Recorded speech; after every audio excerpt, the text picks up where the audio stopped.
This is Miss Streeter. Welcome to week 2 of trimester 2. I'm really hoping for some good weather so we can stay outside and we can spend as much time as we can out in the woods. This week, when we think about our ecological principle, we talked about ecosystems and ecology last week. The thing we're going to be thinking about are habitats. Now, I wonder if any of you know what a habitat is. Feel free to raise your hand and share with your class and with your teacher. So, a habitat is the natural home or environment for an animal. Now, we already have started thinking about that because we've been talking a lot, especially when we were talking about birds, we've been talking a lot about shelters. And a shelter is a structure, think about Tinker Lab, or a home that an animal or a person could live in. And while we've been out in the woods, we've built shelters such as birds' nests, and we've built shelters for survival for people such as a lean-to shelter between the two trees. Now, a shelter is one of the 3 things you need for a habitat and for the habitat to be livable. And I hope you start thinking about that because our activity today from Project Wild is called What's That Habitat? And in a little while, I'm going to tell you all about it and what you should expect to be doing for it. So stay tuned for that. In the meantime, we are going to be discussing our tribe of the week. So stay tuned.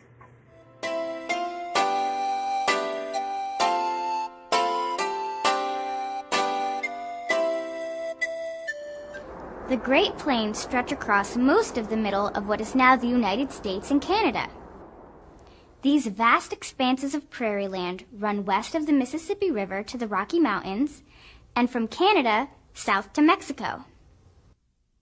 Some of the tribes that lived in the Great Plains were the Cheyenne, the Crow, the Blackfoot, the Comanche, and the Sioux. Often nomadic, these people frequently moved from place to place, usually to follow the great herds of buffalo that once roamed the land. They relied on the buffalo for almost everything: food, clothes, tools, weapons, and shelter. Because the Plains tribes moved around so much, they needed houses that were easy to carry. Their houses, teepees, are like big tents. They could be built and taken apart very quickly.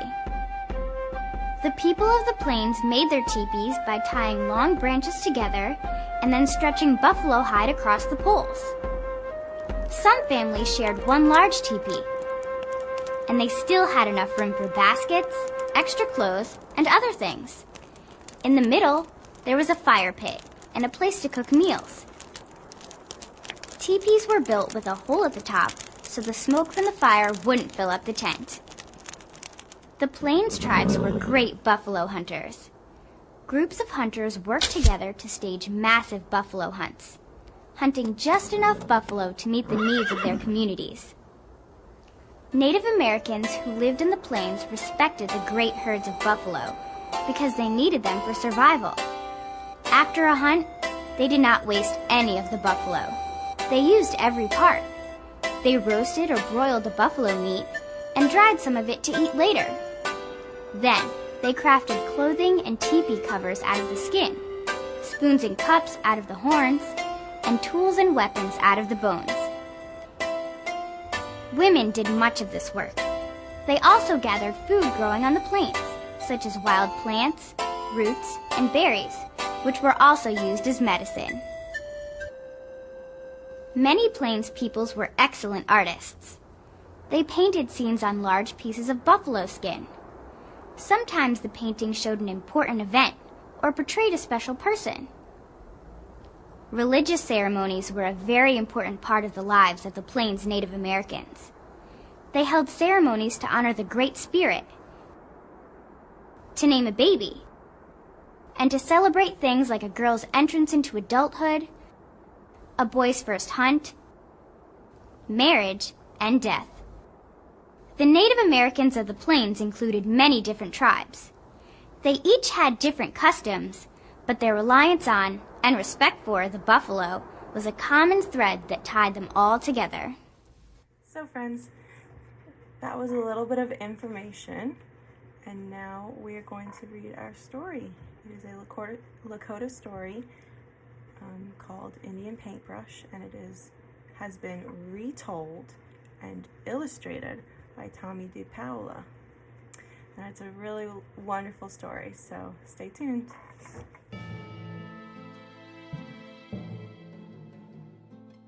The Legend of the Indian Paintbrush, retold and illustrated by Tommy DePaola, read by Nathan King.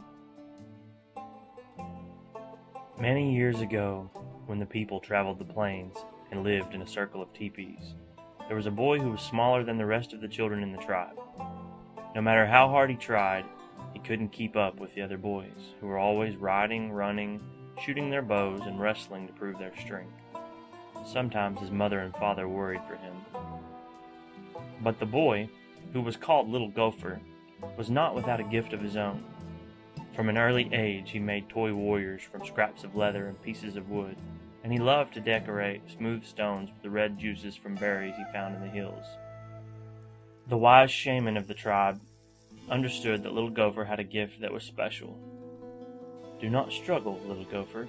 Your path will not be the same as the others. They will grow up to be warriors. Your place among the people will be remembered for a different reason."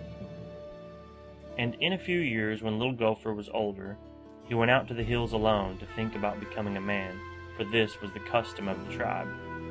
And it was there that a dream vision came to him. The sky filled with clouds, and out of them came a young Indian maiden and an old grandfather. She carried a rolled-up animal skin, and he carried a brush made of fine animal hairs and pots of paints. The grandfather spoke, "My son, these are the tools by which you shall become great among your people. You will paint pictures of the deeds of the warriors and the visions of the shaman, and the people shall see them and remember them forever." The maiden unrolled a pure white buckskin and placed it on the ground. "Find a buckskin as white as this," she told him. "Keep it, and one day you will paint a picture that is as pure as the colors in the evening sky." And as she finished speaking, the clouds cleared, and a sunset of great beauty filled the sky. Little Gopher looked at the white buckskin, and on it he saw colors as bright and beautiful as those made by the setting sun. Then the sun slowly sank behind the hills. The sky grew dark, and the dream vision was over. Little Gopher returned to the circle of the people. The next day he began to make soft brushes from the hairs of different animals, and stiff brushes from the hair of the horses' tails. He gathered berries and flowers, and rocks of different colors, and crushed them to make his paints.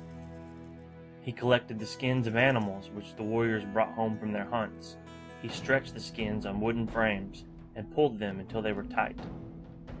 And he began to paint pictures of great hunts, of great deeds, of great dream visions, so that the people would always remember. But even as he painted, Little Gopher sometimes longed to put aside his brushes and ride out with the warriors. But always he remembered his dream vision, and he did not go with them. Many months ago, he had found his pure white buckskin, but it remained empty because he could not find the colors of the sunset. He used the brightest flowers, the reddest berries, and the deepest purples from the rocks, and still his paintings never satisfied him. They looked dull and dark. He began to go to the top of a hill each evening and look at the colors that filled the sky to try and understand how to make them. He longed to share the beauty of his dream vision with the people. But he never gave up trying, and every morning when he awoke, he took out his brushes and his pots of paints and created the stories of the people with the tools he had. One night, as he lay awake, he heard a voice calling to him, "Because you have been faithful to the people and true to your gift, you shall find the colors you are seeking. Tomorrow, take the white buckskin and go to the place where you watch the sun in the evening. There, on the ground, you will find what you need." The next evening, as the sun began to go down, Little Gopher put aside his brushes and went to the top of the hill, as the colors of the sunset spread across the sky. And there, on the ground all around him, were brushes filled with paint, each one a color of the sunset. Little Gopher began to paint quickly and surely, using one brush, then another. And as the colors in the sky began to fade, Little Gopher gazed at the white buckskin, and he was happy. He had found the colors of the sunset. He carried his painting down to the circle of the people, leaving the brushes on the hillside. And the next day, when the people awoke, the hill was ablaze with color, for the brushes had taken root in the earth and multiplied into plants of brilliant reds, oranges, and yellows. And every spring from that time the hills and meadows burst into bloom. And every spring the people danced and sang the praises of Little Gopher, who had painted for the people.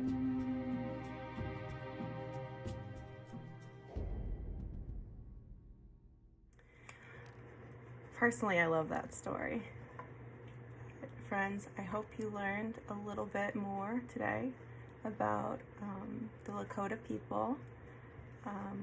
Hopefully a little later in the week, my dear friend, whose name is Evan Conyart, he is Lakota, and his mother is Lakota, and he is hopefully going to get to tell you a little bit about himself. I'm also going to share some other videos which are optional, which you can choose to watch, related to Lakota language, more information about teepee dwellings, a little more information about the area. So I really encourage you looking, especially my digital friends, at all of those videos. I tried not to share any videos that were over 3 minutes. 1 or 2 might be like 8, but they're really cool. Please make sure you get outside.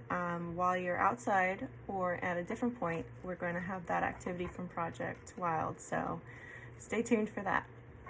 Bye, friends.